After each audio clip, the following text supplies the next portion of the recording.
Hi, folks. You're with Tacitus today. Tacitus today, your pushback channel, and thank you for joining this audio live stream. In this essay, I'd like to talk about the relationship that the globalist propagandists and their talking heads and their influencers and their centrally scripted and coordinated and orchestrated influences, how they relate national borders to what they say is oppression. So they begin with, look, until we've removed all forms of oppression are removed. Until that time, we can't have an equal society. And we know that everything has to change. We have to have an equal society, an equal world where every citizen, is exactly equal, equity, equal outcomes. We have to have that. And anything that prevents that, limits it, slows it down is Hitler. So what they've scripted in their centrally choreographed talking points is that national borders are an act of oppression. Why are they an act of oppression? Well, because poor people want to go to the rich countries and they have a right. They have a right to do it. And if you deny that right, question that right, or want confirmation of their right, then you are a fucking Nazi, a fucking Hitler Nazi. That's what you are. So this is the sort of architecture of the conversation and the the insane fucking logic they put forward. And they love using, younger women to do this, particularly younger migrant women who've moved to the West already. They give them these affirmative action professorships, these low IQ morons, and then send them out and to do the talk shows, which are all globalist controlled anyway. So they get a huge and free, easy platform where there are no difficult questions asked and where they can say the most idiotic, outrageous things, but no one challenges them or questions them.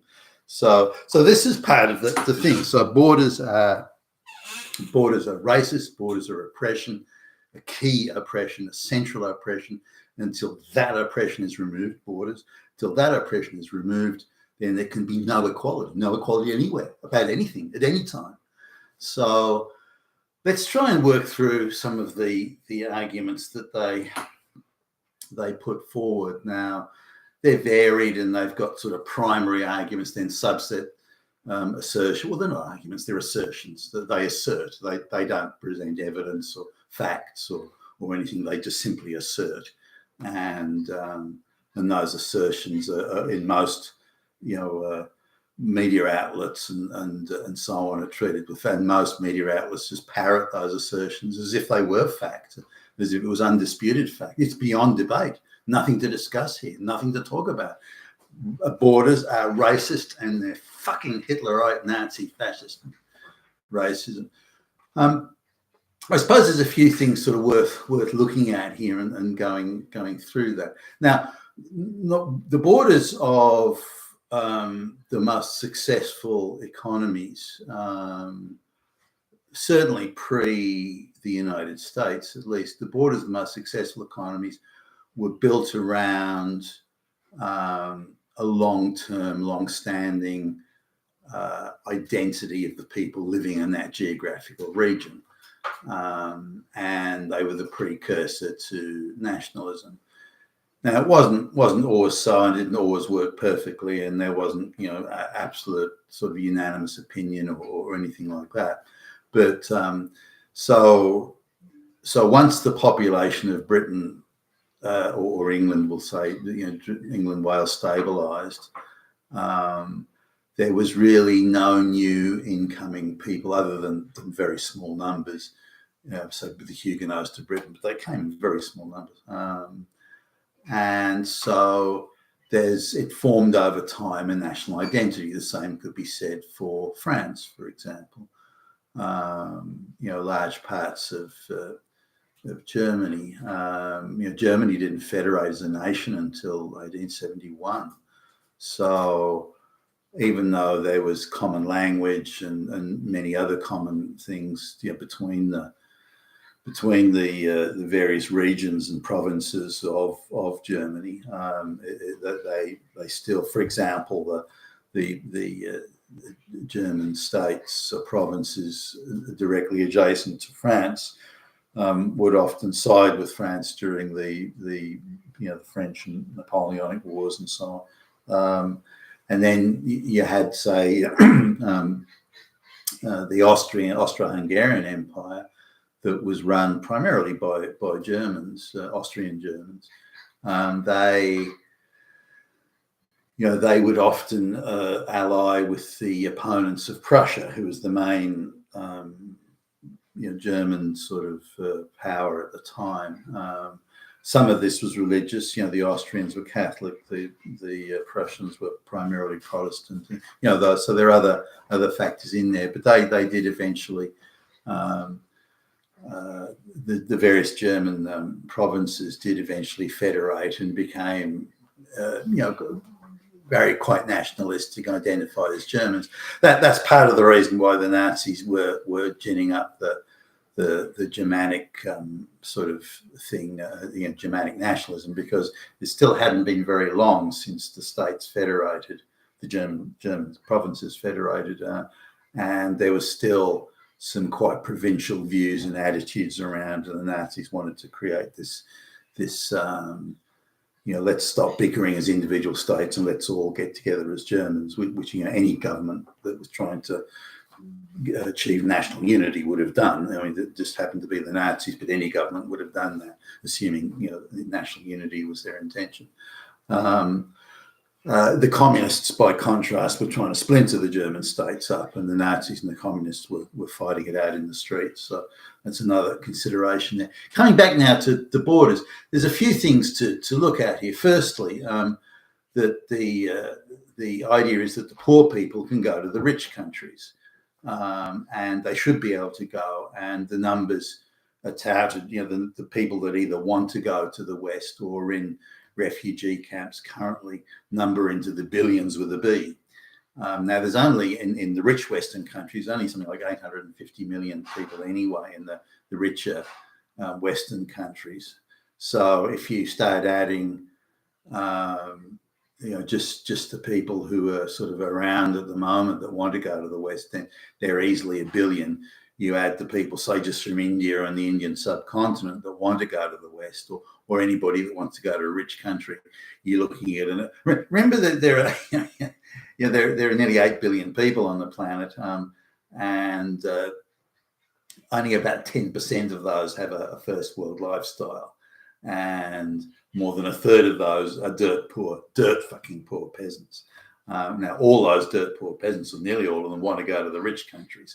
Now, these people have no concept of wealth creation. They just don't know where it comes from. It somehow appears by magic, and the fact that there are rich countries means they must have a lot. Why won't they share it with us? Is the peasant attitude, if you will. Because if you go to a peasant village in the middle of fucking nowhere in, I don't know, India or Bangladesh, they haven't got anything, but they will still. You're a guest and you're a visitor. They will share their meal with you. They will go without. They will reduce the amount of their meal by 10% just so you can have a meal with them. So that's their attitude to sharing, and they reverse that. Say, well, we've got nothing, but we still share what we have. Why won't you share what you have with us? These skyscrapers, these tall buildings, you've got everything here, everything. Why won't you share it with us? Now, this comes, and this is something the globalists don't talk about. This why won't you share it with us mentality that these peasants have when they come from the third world, because they come from societies that have never ever built wealth, never have built wealth. And if they manage to have a tiny little bit of extra wealth, such as a better harvest in 1 year, they will immediately procreate and have more children, and thus dilute their wealth on a per capita basis back to the bottom level of where they started from. Now, this sort of idea of wealth division is something that the globalists don't care about, because they're in a monopoly position, and they will own all the means of whatever you need. You can only get it from them, so they don't care about wealth being divided amongst the peasants or anyone else, because you can only get what you want from them, whether it be water, or whether it be energy, food. You will only have the option of going to the globalist cabal to get it. So they still can extract their profits unimpeded. Whereas the wealth of the Western citizens will be diluted into oblivion. And the peasants that stream into the West thinking that it's a land of infinite plenty, each one of them that arrives dilutes that wealth a little bit more. They're not creating wealth, far from it. It's diluting it a bit more, and to the point where all of us will have very little once divided on a per capita basis. And it won't be related to how hard you work or how bright you are, or whether you've got an IQ of 5 million or minus 5 million. That isn't going to matter. It's going to be a case of the more and more people come in, the less per capita wealth there is. Now, I'll give you, for example, so every Western citizen's got it, for example, has got $1. Use simplistic round numbers here. Every Western citizen's got $1. But for every extra person that arrives, they're losing 1 cent of that dollar, to the point where if 100 or 99 illegals or third world peasants arrive, then now everyone's effectively got 1 cent each. But a loaf of bread costs 2 cents. So really now everyone's dirt poor instead of so any society that's incapable of creating wealth, for whatever the reason, it could be dysfunction or religious problems or corruption. It doesn't matter. But for any society that's incapable of creating wealth, should they also be allowed to export their population to the countries that can't create it, then you can't export your parasitic peasant class to a country that has wealth, which is what the globalists are trying to do at the moment. Now, the next thing is that mass immigration only goes one way, only one way. Now, if white people try and go to Africa or something like that, then they'll be accused of being colonial oppressors and fascist Nazis. So they can't go to, white people, assuming they want to, they can't go to those countries, or in anything other than minuscule numbers. Now, so it's a one-way traffic from the poor countries to billions of illiterate peasants who've never been to school. They've got no work skills in anything, so they're unemployable in anything other than the most menial tasks, and even then. And so it's a one-way traffic of a parasitic class of surplus population that nobody wants. And they're going to go just one way, just to the rich countries, enabled and cajoled and funded. I mean, the globalists pour massive resources into moving these people from one part of the world to another, from the third world to the first world. So it's just one-way traffic. Now, in this idea of people should be able to move wherever they want, whenever they want, in whatever numbers they want, that's a child's fantasy dream. If it was that the people could move anywhere at any time, if white people could move to an African basket case country and set up productive businesses and whether it could be in mining or agriculture or anything, and turn them into rich countries as Zimbabwe once was, as South Africa once was, as Kenya once was. If they could do that, then that would be fine. But that's not how it works. It's only one way. Illiterate peasants heading to the rich countries. That's all it is. Whether they be from Africa or the Indian subcontinent, it doesn't really matter. And again, just the people that want to move from Africa and the Indian subcontinent to the West, it's close to 2 billion people, for fuck's sake, into a Western diaspora that's only 800 or so million to begin with. So you add 2 billion parasitic peasants to the 800 million, productive people in the West, and what have you got? You've got all it's going to do is create basket case economies, which again the globalists aren't overly concerned about, because they'll have it arranged that you won't be able to buy anything unless it's through them, so that they can still make their profits. But it's really a transfer of wealth from the citizenry into the pockets of the globalists. That's all it is. A very small elite, by the way. One in every 500 or 600 people is going to be in that class of globalist sort of commissar controller. So we're looking at it's only a one-way traffic. Now The third thing is that the idea of developing wealth.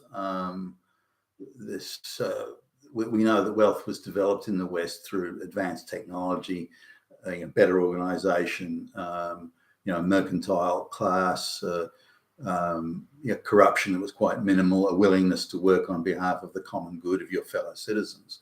Now, I'm less inclined to work on behalf of the common good of someone who has made no contribution to the wealth of the country through generations or through their own labours, for that matter. Why should I share my wealth with someone that isn't contributing to that wealth? Why should you share your wealth with someone that isn't contributing to the wealth, or where their contribution is so minimal as to be irrelevant next to your own contribution? That's where you roll into the communist argument of each to his capacities, to his means. So someone is capable of working hard and producing much should be able to share all that they produce as surplus, beyond their own immediate needs. But everything they produce is a surplus beyond their immediate needs. They should, as a good communist, they should share it with others that haven't do that. Now, I don't mind if that's someone. I'm quite happy to help the handicapped or the unfortunate. So if someone's a tree falls on them and they're injured, I'm more than happy to help. I have no problem with that at all. But I don't want to help a freeloader, or I don't want my labours to subsidise a freeloader or a parasite who thinks they're entitled to handouts in 5-star hotels or something. That I've got a problem with. So we're looking at developing wealth. What incentive is there to develop wealth if you can't A, benefit personally, and B, have some sort of knowledge that's going to help, your taxes or surplus production, whatever you want to call it, is going to help your fellow citizens who are less fortunate, or who need the help or temporarily need some support while they're recovering from an illness or something like that. But do I want to give that to people who again have made no contribution, where their descendants, forebears have made no contribution? So borders in many cases formed around national tribal groups. The Frankish people of France. So you had the Gauls, then the Romanized Gauls, and then the Franks, which was kind of a Germanic tribe in a way. The Franks coming into France, and that given once that had stabilized, there were no new people incoming, then that a national border formed around that tribe. Now, one of the things that the Great Plagues, the Black Death was done, it thinned out the European population so that there weren't any populations on the move, or certainly not to anything like the degree that had happened previously. So there weren't populations on the move, didn't need to, because so many people had died and that was really the precursor. So some historians say, with decent reason, but it makes sense to me at least. Given the populations were so thinned out, populations therefore weren't moving around. They weren't being displaced by other populations coming in, that sort of thing, and so they. So there was a stability, if you like, in national populations or regional, geographic area populations, and that actually was the precursor to what became known as national identity, because there were no new people coming in. Therefore, there was a solidification, if you will, of the national identity. So really, borders, in many cases reflected that. Now, it's not the case everywhere where borders, in Africa and the Middle East and so on, the borders don't necessarily reflect an ethnic grouping. The ethnic groupings were almost down to village and tribal level. So if you were going to create a nation state, some of these nation states would have been, tiny, minuscule. So there was an attempt by the Europeans to create borders that reflected, local politics, geopolitics, or even international geopolitics. And some of those borders were made in really levels of expediency that didn't reflect the reality on the ground. The reverse being the case of you'd have had these tiny micro states of tribes, and that wouldn't have been workable anyway, and indeed wasn't workable at the time when the Europeans arrived. So I don't know what the balance would have been there. It's easy to criticise the colonial thing. So look at that border, that border they did in Africa between this or that. It's all bullshit. But I don't know what else could have been done, or what else would have been more practical. But nonetheless, so borders in Western Europe generally reflected the tribal, as in the ethnic grouping of the people. And it's no surprise that those countries were quite successful. If you look at the United States, it began patchwork, little bits of Spanish colonialism, little bits of Dutch colonialism, little bits of French colonialism, and then it became effectively a British project all across North America. And it was the British values and the British mercantile system, British sense of industry, all these sort of things. So it's fashioned around the British system, and it had constitutions and laws, those sorts of things, and that really fashioned the trajectory that the American nation took from its Anglo-Saxon British foundations. And if you sort of look at the way the American nation kicked off, and it wasn't a sort of perfectly smooth, linear progression, but it was, if you're coming to America, you're coming as an American citizen. This is a new country. It's got new ideas, new ideals, new aspirations. We're throwing off the old world, as in the monarchies and those sorts of things. We're throwing off the old world, and we're plotting a new course here. So if you're coming here, you're coming to be part of this new endeavor. And you could even say this is to some extent a sort of taking it further from the Puritans and Plymouth Rock and all that sort of stuff, that the idea we're creating a new nation under God and so on. And so this is so when you come here, you're not Italian anymore, you're not whoever anymore, you're now an American. And this I think was an important part of creating the sort of levels of social trust that were to develop in the United States over time, and the fact that they were away from European wars, these wars are very expensive. Away from that meant that the American economy could develop in ways that were very much, and given the land they had and the size of the farms and so on, so a lot of wealth could be generated using that European know-how, technology, and so on, and improving upon it. So they will be able to create a new nation, but very much focusing on, we're leaving behind these old aristocratic ideas. And it wasn't perfect, but in the overall scheme of things, it was pretty good and worked out quite well. World War I and World War II delivered vast riches to the American economy that were artificial one-offs. And when those sort of things, those artificial one-offs were gone, then the American economy started to come back to a more realistic level, which is where you see it today. But nonetheless, so coming back to these borders thing, the idea that borders are racist and evil is complete and utter nonsense. But that those that have proposed it are, of course, just globalist flunkies. But this idea, national borders are racist oppression, but only if it's a rich country. If you're a rich country with a border, then you're racist, oppressed, fascist, Nazi, Hitler, and yada. But if you're a poor country with a border, then you're just protecting your way of life. So it's absurdly hypocritical. Now, the other argument is mass migration is put forward. These people with mass migration, they've got no choice. They've got no choice. They're forced to do it. They've got no choice. And so they have to, so they have leaving their homes behind and so on. Because of everything they're leaving behind, it's supposed to be that they must therefore be not only allowed, but assisted, welcomed to come to rich countries, because rich countries have so much. Why won't you share what you have, because you have so much, with someone who has nothing? Why won't you share it? You fucking damn Nazi.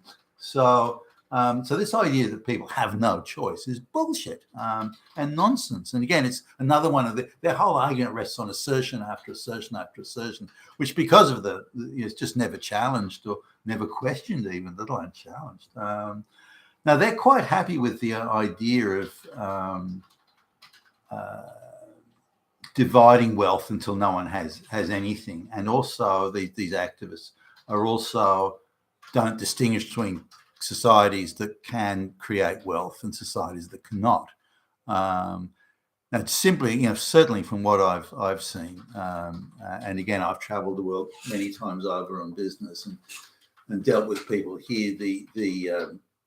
The people that come from the third world countries, regardless of how bright they allegedly are, and that they're given a lot of affirmative action degrees and so on, even though they're low IQ morons, they have an expectation of entitlement, and this idea that they can't conceive of wealth creation. So pretty much every third world person I've spoken to, and this includes the people that are from third world that have come to Australia, or even children of immigrants who've come here, and certainly in the third world when I was visiting and going around doing business,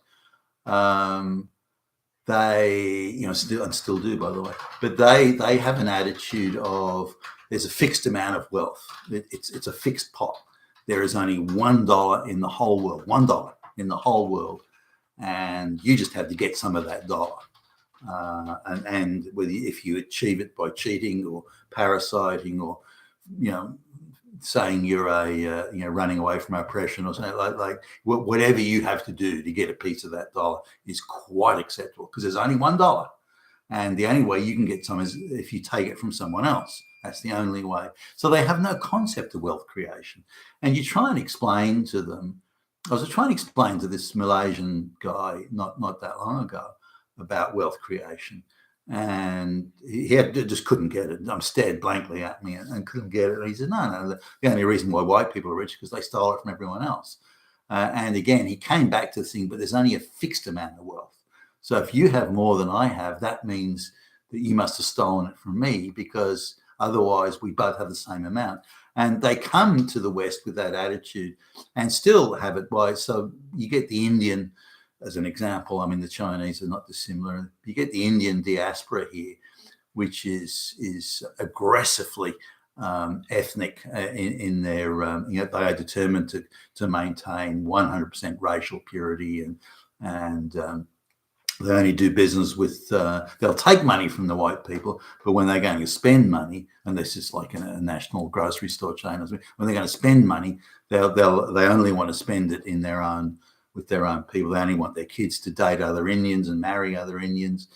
The list just goes on. When they go on vacation, they don't go. So they go back to India and back to the village of their ancestors. This sort of thing. That's where all the vacations are. So this is something that's these people aren't here to contribute and create wealth and don't understand it. Again, even the kids of people who've come here, they've got no concept of it. And so because they assume that wealth creation is not even possible, they can't even conceive of it, they only see wealth as a fixed amount. So they have to go to the places that have wealth, the West, and take as much as they can. And that's perceived as some sort of form of equity, not some form of insanity, which is why they can't create wealthy societies themselves, or certainly part of the reason. You've been a tacitus today, your Pushback channel. Thank you for listening.